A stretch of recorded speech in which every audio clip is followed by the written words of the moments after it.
ظنكم ونشر النقابة عام صدني عم كنت بصيرا.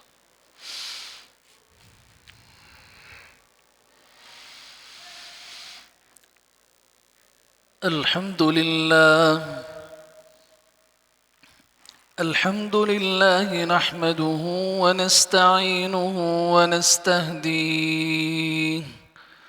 ونؤمن به ونتوكل عليه ونعوذ بالله من شرور أنفسنا ومن سيئات أعمالنا.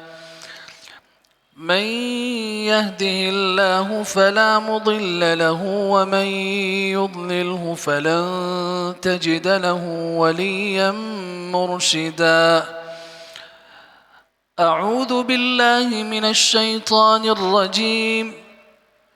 بسم الله الرحمن الرحيم. ألا بذكر الله تطمئن القلوب. وقال سبحانه: من أعرض عن ذكري فإن له معيشة ضنكا ونحشره يوم القيامة أعمى. قال رب لم حشرتني أعمى وقد كنت بصيرا. قال كذلك أتتك آياتنا فنسيتها وكذلك اليوم تنسى. وقال سبحانه: ومن يعش عن ذكر الرحمن نقيض له شيطانا فهو له قرين. وقال تبارك وتعالى: ومن يرد أن يضله يجعل صدره ضيقا حرجا كأنما يصعد في السماء.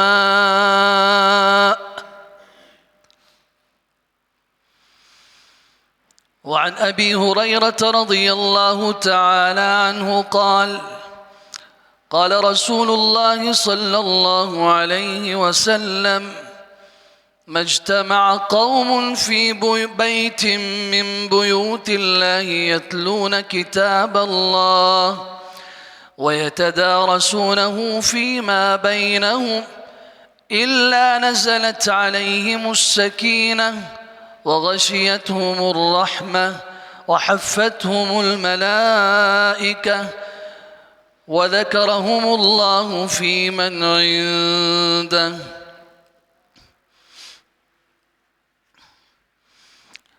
وعن عقبة بن عامر رضي الله تعالى عنه قال: قال رسول الله صلى الله عليه وسلم: فوالله ما الفقر أخشى عليكم ولكني أخشى عليكم أن تبسط الدنيا عليكم كما بسطت على من كان قبلكم فتهلككم كما أهلكتهم، أو كما قال النبي صلى الله تعالى عليه وسلم: صدق الله وصدق رسولنا وحبيبنا المصطفى صلى الله عليه وسلم، ونحن على ذلك لمن الشاهدين والشاكرين والحمد لله رب العالمين.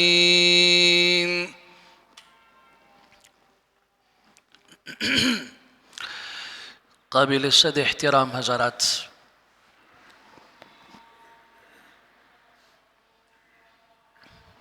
آج پوری دنیا امیر ہے یا غریب، بادشاہ ہے یا نوکر،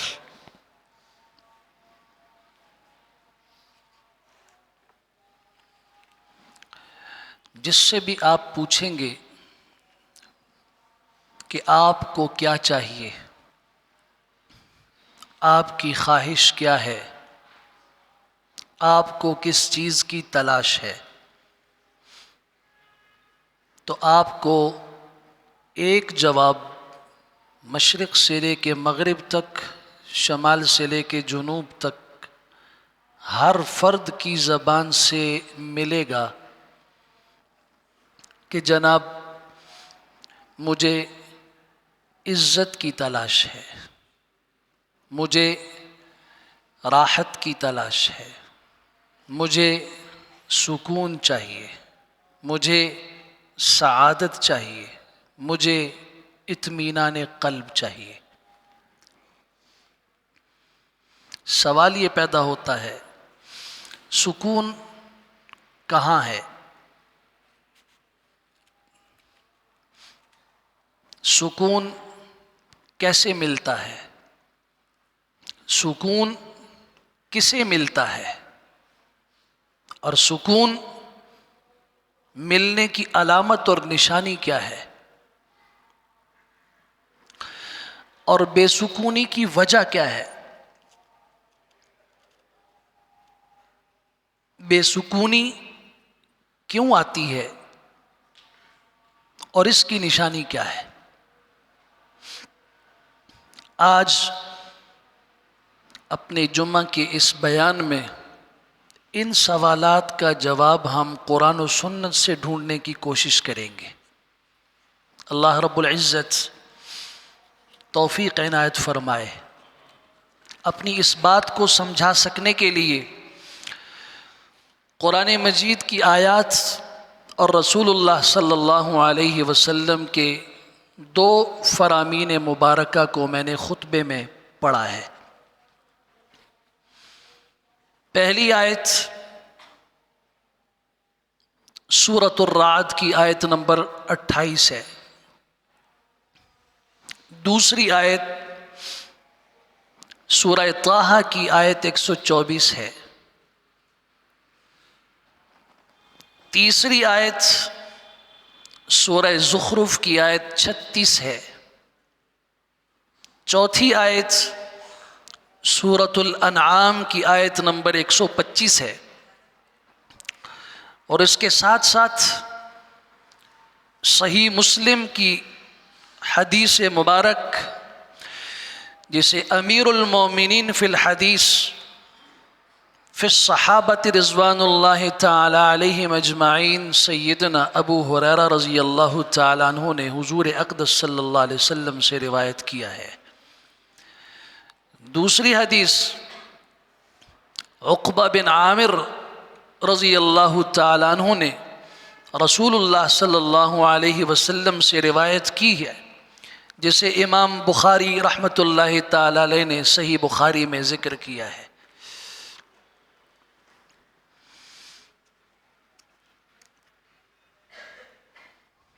آئیے ان سوالات کی طرف۔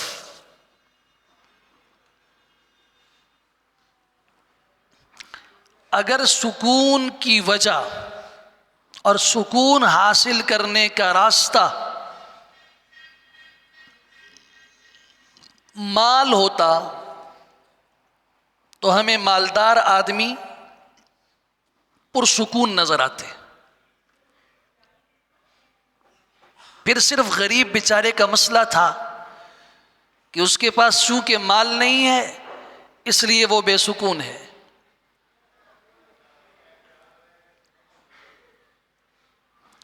لیکن مزے کی بات یہ ہے کہ یہ سوال جہاں غریب کا ہے امیر کا بھی ہے کہ حضرت کوئی تعویذ دے دیں، حضرت کوئی وظیفہ دے دیں، حضرت کوئی عمل بتا دیں تاکہ دل کو سکون اور راحت اور چین اور آرام مل جائے۔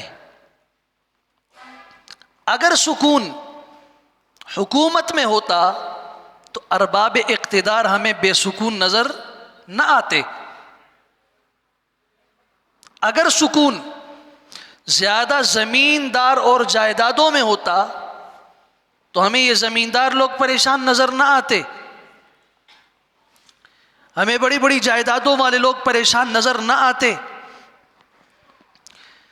میری بھی ضرورت ہے کہ میرے دل کو سکون ملے، اور آپ میں سے ہر ایک کی ضرورت ہے کہ اس کو سکون ملے، اور پوری دنیا سکون اور امن کی تلاش میں ہے، لیکن اب اس سکون کو تلاش کرنے کے لیے جو آپ کی سمجھ میں آیا آپ نے اس راستے کو اختیار کیا، جو میری سمجھ میں آیا میں نے اس راستے کو اختیار کیا کہ اس طرف جاؤں تاکہ مجھے سکون حاصل ہو جائے۔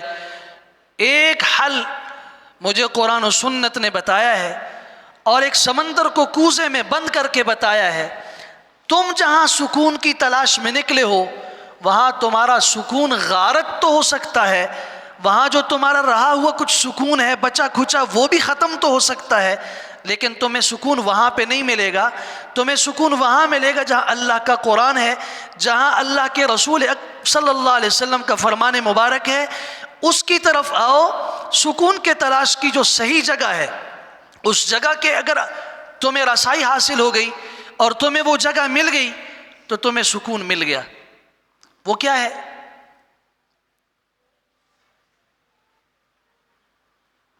دنیا نے کہا موسیقی روح کی غذا ہے، یہ جملہ آپ سنتے نہیں سنتے؟ موسیقی روح کی غذا ہے۔ دنیا نے کہا کہ پریشانیوں کا حل اعلیٰ تعلیم ہے، دنیا نے کہا کہ پریشانی کا حل اچھا بزنس ہے، اچھا کاروبار ہے، مال ہے۔ ہمارے لوگ کہتے ہیں جس کے جیب میں پیسے ہے بس سکون ہے، نوٹ ہے تو سب کچھ ہے، پیسہ ہے تو سب کچھ ہے۔ ٹھیک ہے، میں کہتا ہوں پیسے سے آپ قیمتی جگہ خرید سکتے ہیں، مال سے آپ خوبصورت گھر خرید سکتے ہیں، مال سے آپ بہترین آرام دہ گاڑی خرید سکتے ہیں، مال سے آپ جو آپ کا جی چاہے خرید سکتے ہیں، لے سکتے ہیں، لیکن سکون کا تعلق جس چیز کے ساتھ ہے وہ آپ مال کے ذریعے سے نہیں خرید سکتے۔ سکون کا تعلق ہے قلب کے ساتھ، دل کے ساتھ۔ انسان دو چیزوں سے مل کر بنا ہے، ایک اس کا ظاہر ہے جس کو ہم جسم کہتے ہیں، بدن کہتے ہیں، ایک اس کے اندر چھپی ہوئی چیز ہے، اس کا کرنٹ ہے جس کی وجہ سے یہ زبان بول رہی ہے، آنکھ دیکھ رہی ہے، ناک سونگھ رہی ہے، ہاتھ پاؤں حرکت کر رہے ہیں، وہ کرنٹ روح ہے۔ میں بول رہا ہوں اسپیکر سے آواز نکل رہی ہے، اس کے پیچھے ایک بجلی ہے جو اس کو کرنٹ پہنچا رہی ہے۔ اب لائٹ چلی گئی، آواز ختم۔ میں بول رہا ہوں اس کے پیچھے روح ہے،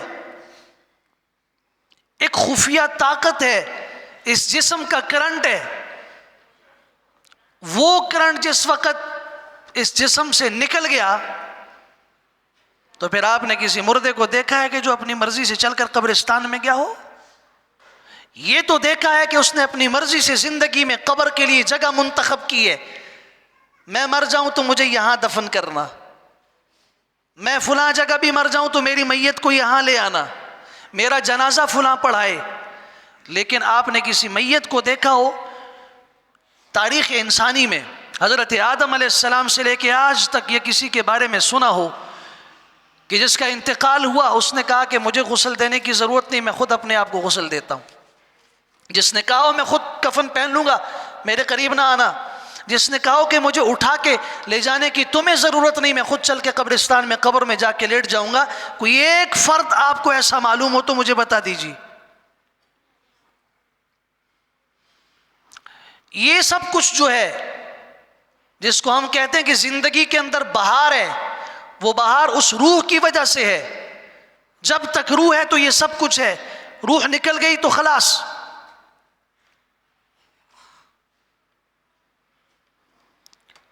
اس روح کے ساتھ سکون قلب کا تعلق ہے۔ ہم اس چیز میں روح کی تسکین تلاش کر رہے ہیں جو بدن کے لیے ہے۔ ہم سے تشخیص غلط ہو گئی، ہم نے اپنے مرض کا علاج تو چاہا لیکن علاج جہاں سے کر رہے ہیں وہ جگہ ہم سے غلط ہو گئی ہے۔ ہم چاہتے ہیں کہ دل کا سکون ملے، اور اس دل کے سکون کے لیے جو راستہ ہم اختیار کر رہے ہیں وہ ہمارے بدن کو راحت پہنچانے کے لیے ہے، جسم کو، روح کے لیے نہیں ہے۔ مال سے آپ ایک اچھا گدا خرید سکتے ہیں، قیمتی قالین خرید سکتے ہیں جس پہ آپ کا پاؤں ڈوب رہا ہو، آپ کے پاؤں کو راحت ملے گی۔ آپ ایسے بیڈ پہ لیٹیں گے، آپ کے جسم کی تھکاوٹ دور ہوگی، جسم کو راحت ملے گی، روح کو نہیں۔ اگر روح کو ہوتی تو یہ لوگ رات کو گولیاں کھا کے نہ سوتے۔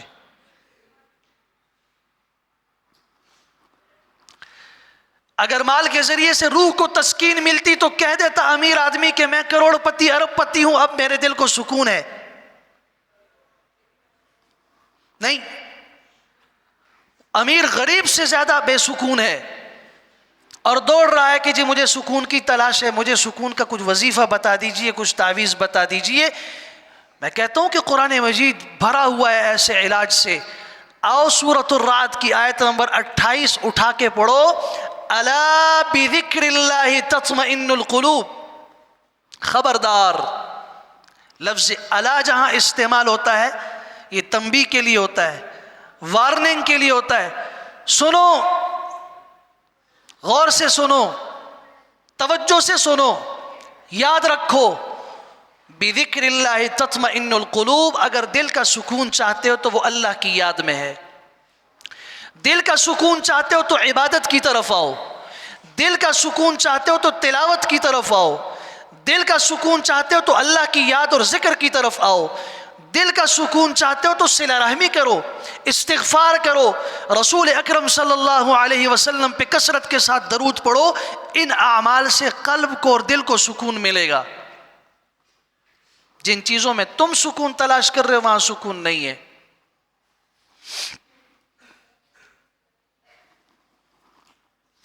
دیندار طبقے کے بارے میں دیکھ لیجئے، جس آدمی کا تعلق دین کے ساتھ ہے، گناہگار ہے، وہ کوئی نبی نہیں بن گیا کہ گناہوں سے صاف ہو جائے۔ گناہگار ہے، گناہ ہوتے ہیں، لیکن اس کا تعلق دین کے ساتھ ہے، وہ دین سے محبت رکھتا ہے، وہ دینداروں کو دیکھ کے خوش ہوتا ہے، وہ دینی مجالس کو دیکھ کے اس کے قلب کو راحت ملتی ہے۔ ایسے آدمی کے چہرے کے اوپر اللہ نے ایک نور رکھا ہوا ہوتا ہے، اس کے چہرے میں ایک رونق ہوتی ہے، لیکن اس رونق کو وہ آدمی سمجھتا ہے کہ جو خود بھی صاحب ذوق ہو۔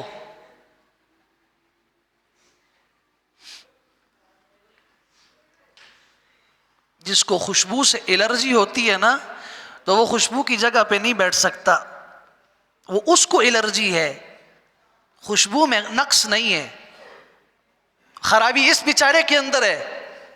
اس کو اپنا علاج کرنا چاہیے، نہ کہ خوشبو سے نفرت کرنی چاہیے۔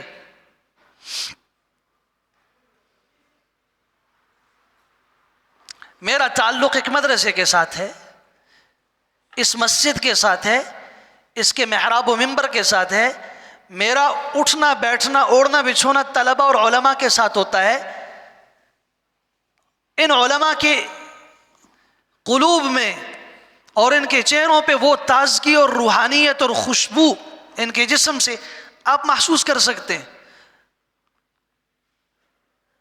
دنیا کے اندر میرا دعویٰ ہے، دنیا میں سب سے کم ترین آمدنی علماء کی ہے، لیکن سب سے زیادہ دنیا کے اندر پرسکون طبقہ اگر ہے تو وہ علماء کا ہے۔ ان کے لباس کو دیکھو، دنیا کریمیں ڈھونڈ ڈھونڈ کے اپنے کو خوبصورت کرتی ہے۔ ہماری صاحب آپ کون سی کریم استعمال کرتے ہیں؟ آپ کیسے چہرے کو خوبصورت کرتے ہیں؟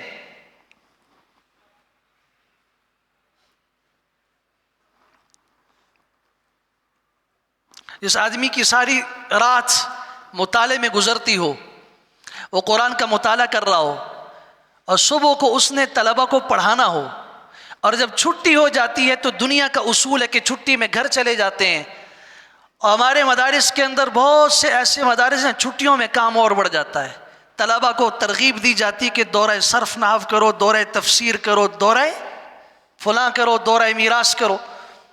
اس میں کیا ہوتا ہے؟ دورہ تفسیر کے اندر 30 دن کا دورہ ہے، روزانہ ایک پارہ قرآن مجید کی تفسیر کے ساتھ. مفسر 8 بجے بیٹھتا ہے 12 بجے تک، اور پھر 2 بجے بیٹھتا ہے 5 بجے تک وہ تفسیر پڑھا رہا ہوتا ہے،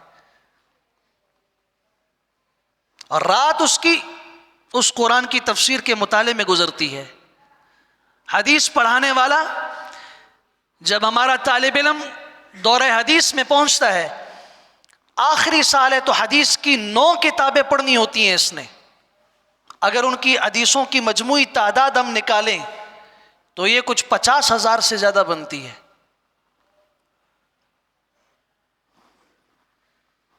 سال میں چھٹیاں نکال دیجئے، پیچھے 9 ماہ بچتے ہیں، 9 ماہ کے اندر 50,000 سے زیادہ احادیث اس نے پڑھنی ہے. استاد نے پڑھانی ہے، اس نے سننی ہے. اس استاد کی ساری رات مطالعہ حدیث کے اوپر گزرتا ہے. صبح بیٹھتا ہے تو کہتے ہیں عن ابی ہریرہ رضی اللہ تعالی عنہ قال قال رسول اللہ صلی اللہ علیہ وسلم. عن ابی سعید الخدری رضی اللہ عنہ قال قال رسول اللہ صلی اللہ علیہ وسلم. اب جب اس کی زندگی ایسے گزر رہی ہو تو اس کے چہرے پہ رونق نہیں ہوگی؟ اس کا دماغ پوری دنیا کے سارے لوگوں کے دماغ سے زیادہ ہوتا ہے، تبھی تو وہ گھنٹوں بول رہا ہے، تھک نہیں رہا. آپ کسی ریاضی کے ٹیچر کو پکڑ لیجئے، سائنس کے ٹیچر کو پکڑ لیجئے، میتھ کسی بھی شعبے کے ٹیچر استاد کو پکڑیے، آدھے گھنٹے اور 1 گھنٹے کی وہ آپ سے فیس مطالبہ کرے گا کہ مہینہ پڑھاؤں گا، 1 گھنٹہ تو فیس اتنی ہوگی، 2 گھنٹے پڑھاؤں گا تو اتنی ہوگی. صاحب علم ممبر پہ بیٹھتا ہے، وہ نہیں کہتا کہ میرے حدیث کے پڑھانے کی فیس اتنی ہوگی اگر میں 5 گھنٹے پڑھاؤں گا تو. اور میں اللہ کی قسم کھا کے کہتا ہوں، یہ جو حدیثیں ہوتی ہیں پھر یہ بخاری اور اس طرح کی جلدی ختم نہیں ہوتی. پھر استاد فجر کی نماز سے پہلے آتا ہے، طالب علموں کو کہتے ہیں نماز فجر سے پہلے اٹھنا ہے. تہجد کے لیے طلبہ اٹھے، 2 رکعت نماز تہجد پڑھی کم از کم. پھر حدیث کا سبق شروع ہوا، نماز کا وقت ملا، سنتیں پڑھی، نماز پڑھی، اس کے بعد پھر حدیث شروع ہوئی. ناشتے کا وقت ملا، پھر حدیث شروع ہوئی. نماز ظہر تک 10 منٹ پہلے چھٹی ملی کہ وضو کر لو، سنتیں پڑھ لو. پھر ظہر کے بعد حدیث شروع ہوئی عصر تک. عصر کے بعد بھی طلبہ کو کہا کہ میری مسجد میں آ جاؤ، یا استاد خود آ گیا. اور یوں 24 گھنٹے میں 3 گھنٹے ٹوٹل بنے آرام کرنے کے لیے، 21 گھنٹے حدیث کا درس چلتا رہا. تو پھر اللہ کے حبیب صلی اللہ علیہ وسلم کی زبان مبارک سے یہ کلمات بھی نکلے نا، نطر اللہ امرأ سمع مقالتی فوعاها وحفظها واداها كما سمعها فرب مبلغ فقہ اوعى من سامعی. اللہ تر و تازہ رکھے، اللہ پر رونق رکھے، اللہ خوبصورت رکھے، خوش نما رکھے اس چہرے کو جس نے میری بات کو سنا، سینے میں محفوظ کیا، پھر اس کو اسی طریقے سے آگے منتقل کر دیا جیسے اس نے سنا تھا. یہ رسول اللہ صلی اللہ علیہ وسلم کی دعا کا نتیجہ ہے. اس کے قلب میں بھی سکون ہے، اس کے چہرے پہ بھی رونق ہے. تعرف فی وجوہہم نظرۃ النعیم، جس کا دل خوش ہوتا ہے اس کے چہرے سے پتہ چل جاتا ہے، اس کے چہرے کی رونق بتا دیتی ہے کہ یہ کس قدر پر رونق ہے. الا بذکر اللہ تطمئن القلوب، دل کا اطمینان چاہتے ہو اللہ کی یاد میں ہے. اذکرونی اذکرکم، تم مجھے یاد رکھو میں تمہیں یاد رکھوں گا. اور جسے اللہ یاد رکھے وہ کبھی مرجھا سکتا ہے؟ جسے اللہ یاد رکھے وہ نقصان میں ہو سکتا ہے؟ جسے اللہ یاد رکھے اسے دنیا کی کوئی طاقت کچھ کر سکتی ہے؟ اذکرونی، تم مجھے یاد رکھو، اذکرکم، میں تمہیں یاد رکھوں گا. اللہ کیسے یاد رکھیں گے؟ صحیح مسلم میں سیدنا ابو ہریرہ رضی اللہ عنہ روایت کرتے ہیں، مجتمع قوم فی بیت من بیوت اللہ یتلون کتاب اللہ ویتدارسونه فیما بینہم الا نزلت علیہم السکینہ غشیتہم الرحمہ حفتہم الملائکہ وذکرہم اللہ فی من عندہ. اللہ اکبر. جس جگہ پر مسجد کے اندر قرآن کی مجلس جمی ہوئی ہو، ایک پڑھنے والا پڑھ رہا ہو، باقی اس کو سن رہے ہوں، تو اس کا نتیجہ کیا ہوتا ہے؟ پہلا انعام، ان کے اوپر سکون نازل ہوتا ہے. نزلت علیہم السکینہ. میں علاج بتا رہا ہوں کہ دل کا سکون کہاں پر ہے. یہاں نماز ہو رہی ہے اور مسجد کے باہر باتیں ہو رہی ہیں، وہاں کہا رہا ہے حی علی الصلاح حی علی الفلاح، کامیابی کی طرف آؤ، اور یہ اللہ کا پیغام ہے کامیابی کی طرف آؤ، اور یہ وہاں پہ بیٹھا ہوا گپے لگا رہا ہے، دکان میں بیٹھا ہوا سودا بیچ رہا ہے، خریداریاں کر رہا ہے، اسے فکر نہیں ہے۔ مجھے بتاؤ اس کے قلب کو سکون مل سکتا ہے؟ اس کو فلاح مل سکتی ہے؟ کامیابی اس کے قریب آ سکتی ہے؟ کامیابی تو اس کو بلا رہی ہے، آؤ اس طرف، کامیابی کی طرف۔ نزلت علیہم السکینہ، دل کو سکون ملے گا۔ غشیتہم الرحمہ، رحمت ان کو ڈھانپ لے گی۔ حفتہم الملائکہ، فرشتے ان کو گھیر لیں گے۔ وذکرہم اللہ فی من عندہ، اللہ ان کا تذکرہ اپنے ہاں فرشتوں کی مجلس میں کرے گا۔ کیوں؟ یہ بیٹھ کے زمین پہ اللہ کا قرآن پڑھ رہے ہیں، اللہ کے قرآن کا درس دے رہے ہیں، سن رہے ہیں۔ یہ اپنے دل سے سوال کر لیجئے، کیا ہم ایسی مجالس میں بیٹھتے ہیں جہاں اطمینان قلب اور سکون قلب ہمیں بتایا جا رہا ہے؟ وہاں ہمیں بیٹھتے ہوئے یقین کیجئے آپ کے بدن کو سکون نہیں ملے گا، لیکن آپ کے دل کو سکون ملے گا۔ بدن کا سکون تو اسی میں کہ نکل جاؤ، باہر گھومو پھرو، باتیں کرو، مسجد میں نہ بیٹھو، مسجد کی طرف نہ جاؤ، وہ بدن ہے، روح نہیں ہے۔ نقصان کتنا بڑا ہوگا؟ من اعرض عن ذکری فإن له معیشة ضنکا۔ آج ہر شخص کا دل تنگ ہے، دل پریشان ہے، دل کے سکون کی تلاش میں ہے۔ قرآن کہتا ہے سورہ طٰہٰ کی آیت 124 میں، من اعرض عن ذکری، جس نے میری یاد، میرے قرآن سے منہ پھیر لیا، فإن له معیشة ضنکا، میں رب العرش اعلان کر کے کہتا ہوں کہ اس کی زندگی تنگ ہو جائے گی۔ ان له معیشة ضنکا، یہ نہیں کہا کہ اس کے پاس پیسہ نہیں ہوگا، یہ نہیں کہا کہ اس کی اولاد نہیں پیدا کروں گا، یہ نہیں کہا کہ اس کے اوپر میں نہیں، اس سے سکون قلب چھین لوں گا۔ سب کچھ ہوگا، اس کے ہوتے ہوئے یہ تنگ دل ہو جائے گا۔ فإن له معیشة ضنکا، دنیا میں اس کی سزا یہ ہے کہ اس کی زندگی تنگ ہو جائے گی۔ وَنَحْشُرُهُ يَوْمَ الْقِيَامَةِ أَعْمَى، قیامت کے دن ہم جب اسے کھڑا کریں گے تو اندھا ہوگا، یہ کہے گا رب لم حشرتنی اعمیٰ وقد كنت بصیرا، اللہ میں تو دیکھا کرتا تھا، آج اندھا کیسے ہو گیا؟ اللہ فرمائیں گے كَذَلِكَ أَتَتْكَ آيَاتُنَا فَنَسِيتَهَا وَكَذَلِكَ الْيَوْمَ تُنْسَى، دنیا میں تیرے پاس ہمارا قرآن آیا، ہماری آیتیں آئیں، تو انہیں بھول گیا۔ تم نے کہا کہ موسیقی روح کی غذا ہے، تم نے کہا سکون ملتا ہے گپوں میں، تم نے کہا کہ سکون ملتا ہے دوستوں کی گپ شپ میں، ان کے ساتھ تفریح میں، باتوں میں، بیوی بچوں کے پاس کھیل کود کے اندر، دکان میں، دنیا کے اندر، تو پھر جا۔ اللہ اللہ، جس چیز میں تم نے سکون ڈھونڈنا شروع کیا، نہیں، كَذَلِكَ أَتَتْكَ آيَاتُنَا فَنَسِيتَهَا، ہماری آیتیں تیرے پاس آئیں تو انہیں بھول گیا، تو نے انہیں چھوڑ دیا۔ وَكَذَلِكَ الْيَوْمَ تُنْسَى، تو آج تیرا حشر یہی ہوگا کہ تجھے بھی بلا دیا جائے گا، تجھے بھی چھوڑ دیا جائے گا۔ وَمَن يَعْشُ عَن ذِكْرِ الرَّحْمَنِ نُقَيِّضْ لَهُ شَيْطَانًا فَهُوَ لَهُ قَرِينٌ، جو قرآن سے دور چلا گیا شیطان اس کے اوپر مسلط ہو جاتا ہے۔ یہ قرآن کا فیصلہ ہے۔ سورہ زخرف کی آیت 36 پڑھیے، وَمَن يَعْشُ عَن ذِكْرِ الرَّحْمَنِ، رحمان کی یاد سے دور ہو گیا، قرآن سے دور ہو گیا، کیا ہوگا؟ نُقَيِّضْ لَهُ شَيْطَانًا، ہم اس کے اوپر شیطان کو مسلط کر دیتے ہیں، مقرر کر دیتے ہیں، فَهُوَ لَهُ قَرِينٌ، شیطان اس کا دوست بن جاتا ہے، اور ایسا دوست بن جاتا ہے کہ ہر وقت اسی کے ساتھ رہتا ہے اور پھر وہ شیطان کی سنتا رہتا ہے۔ یہ قرآن کا فیصلہ ہے۔ وَمَن يُرِدْ أَن يُضِلَّهُ يَجْعَلْ صَدْرَهُ ضَيِّقًا حَرَجًا كَأَنَّمَا يَصَّعَّدُ فِي السَّمَاءِ، اللہ فرماتے ہیں جس کے ساتھ ہم ارادہ کر لیں گمراہ کرنے کا، جو اپنے لیے گمراہی کا راستہ پسند کرے تو اللہ تعالیٰ اس کے سینے کو تنگ کر دیتے ہیں۔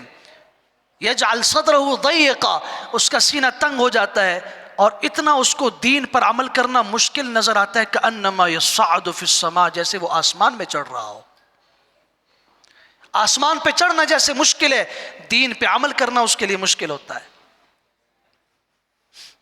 لیکن سکون ہے تو بہرحال وہ اسی طریقے میں ہے۔ رسول اللہ صلی اللہ علیہ وسلم کے پاس صحابی آئے، یا رسول اللہ صلی اللہ علیہ وسلم پریشانیاں ہیں، مشکلات ہیں، نکلنے کا حل بتا دیجئے۔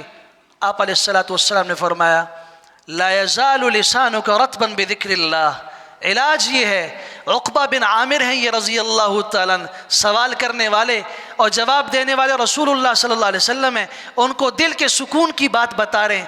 لا یزال لسانک رطبا بذکر اللہ، ہر وقت تیری زبان اللہ کی یاد سے تر و تازہ رہنی چاہیے، ہر وقت اللہ کو یاد رکھو، خوش ہو جاؤ گے، غم دور ہو جائیں گے۔ ابی بن کعب رضی اللہ عنہ حاضر ہوئے، یا رسول اللہ صلی اللہ علیہ وسلم میں دعا کرتا ہوں، اس دعا میں میں درود پڑھتا ہوں، آپ پر کتنا پڑھوں؟ 1/4، چوتھائی ٹھیک ہے۔ آپ علیہ السلام نے فرمایا ان زدت فہو خیر لک، اگر اور زیادہ کرو تو تمہارے لیے بہتر رہے گا۔ فرمایا نصف کر دوں کہ ان زدت فہو خیر لک، اور بھی اگر تمہارے زبان پہ دعا سے درود زیادہ ہو اور بہتر ہے۔ عرض کی یا رسول اللہ صلی اللہ علیہ وسلم اگر میں دعا چھوڑ دوں اور صرف درود ہی درود پڑھوں، مقصد تو دل کے اندر ہے نا، اللہ سے کچھ مانگنا چاہتا ہوں، تو اللہ تو دل کے حالات سے باخبر ہے، لیکن زبان سے میں صرف درود پڑھوں اور جو دل کی حاجت ہے وہ زبان پہ نہ لاؤں، دعا نہ کروں، تو رسول اللہ صلی اللہ علیہ وسلم نے فرمایا ہاں کیا فائدہ ہوگا تمہیں اس کا؟ اذن تکفی ہمک ویغفر لک ذنبک، اس کے 2 فائدے تمہیں ہوں گے۔ اگر تم صرف درود ہی درود پڑھتے جاؤ گے، دعا اپنے لیے مانگنا چھوڑ دو گے، تو ایک تو یہ ہوگا تیرے غم دور ہو جائیں گے، سارے غم دور ہو جائیں گے، اور دوسرا ویغفر لک ذنبک، سارے گناہ بھی تمہارے بخش دیے جائیں گے۔ تو بتائیے ہمارا مقصد کیا ہے؟ اور ہم دل کا بھی سکون چاہتے ہیں، ہم گناہوں کی بھی معافی اللہ سے مانگتے ہیں۔ رسول اللہ صلی اللہ علیہ وسلم پہ کثرت کے ساتھ درود پڑھتے رہو، ہر وقت پڑھتے رہو۔ اس کا فائدہ کیا ہوگا؟ آپ علیہ السلام نے فرمایا جو صبح کے وقت اور شام کے وقت 10 دفعہ مجھ پر درود پڑھے، من صلی علی 10 حین یصبح وحین یمسی، صبح اور شام کو اللہ کی طرف سے اس کو 5 انعامات ملتے ہیں۔ سب سے پہلا، اللہ اس کے 10 نیکیاں لکھ دیتے ہیں، اور اللہ اس کے 10 گناہ معاف کر دیتے ہیں، اور اللہ اس کے 10 درجات جنت میں بلند کر دیتے ہیں، اور 70 مرتبہ اللہ تعالیٰ اس کے اوپر رحمت نازل فرماتے ہیں، اور فرشتے اللہ کے 70 مرتبہ اس کے لیے استغفار کرتے ہیں اللہ سے کہ اللہ اس کی مغفرت فرما۔ دل کا سکون ان چیزوں میں ہے، راحت ان چیزوں میں ہے۔ ساری رات ڈکیتیاں کر کے اور لوگوں کا مال لوٹ کے فضیل بن عیاض کو سکون نہیں ملا، سکون ملا اس رات کو ملا جب وہ ایک گھر پہ ڈاکے کی نیت سے دیوار پہ چڑھا، وہاں پہ جب صحن میں نظر پڑی تو دیے کے چراغ کی روشنی میں 15 سے 16 سال کی عمر کی ایک لڑکی قرآن کھولے بیٹھے قرآن کی تلاوت کر رہی ہے، الم یعن للذین آمنوا، اور مسحور کن انداز میں۔ جب تنہائی میں بیٹھے نا تو قرآن کو تھوڑا ذرا بلند آواز سے پڑھا کریں، کوئی اور ہو یا مسجد ہو نماز متاثر ہو رہی ہو پھر آہستہ، ورنہ الگ سے ذرا بلند آواز سے پڑھیے۔ یہ عورت، یہ بچی 15-16 سال کی، الم یعن للذین آمنوا ان تخشع قلوبہم لذکر اللہ، یہ تھوڑا بیٹھ گئے کہ یہ کیا کر رہی ہے، سنا وہ پڑھ رہی ہے، بار بار پڑھ رہی ہے کہ اب بھی وہ وقت نہیں آیا کہ لوگوں کے دل اللہ کے خوف سے کانپ اٹھیں۔ بس فضیل نے وہاں سے چھلانگ لگائی اور کہا الآن یا رب، اب میرا دل بدل چکا ہے، اب جہاں رات گزرتی تھی وہاں نہیں گزرے گی، جہاں نہیں گزرتی تھی وہاں گزرے گی۔ اب سیدھا گئے مسجد میں، غسل کر کے ساری رات اللہ کے سامنے روتے رہے، اللہ مجھے معاف فرما، اللہ مجھے معاف فرما۔ حاکم وقت کی طرف سے، قاضی شہر کی طرف سے اعلان تھا فضیل بن عیاض کا کوئی پتہ بتا دے یا گرفتار کروا دے، اس کو جتنا انعام چاہیے دیا جائے گا، انعام کے ساتھ تولا جائے گا۔ کوئی پولیس، کوئی طاقت، کوئی سپاہی نہیں پکڑ سکا۔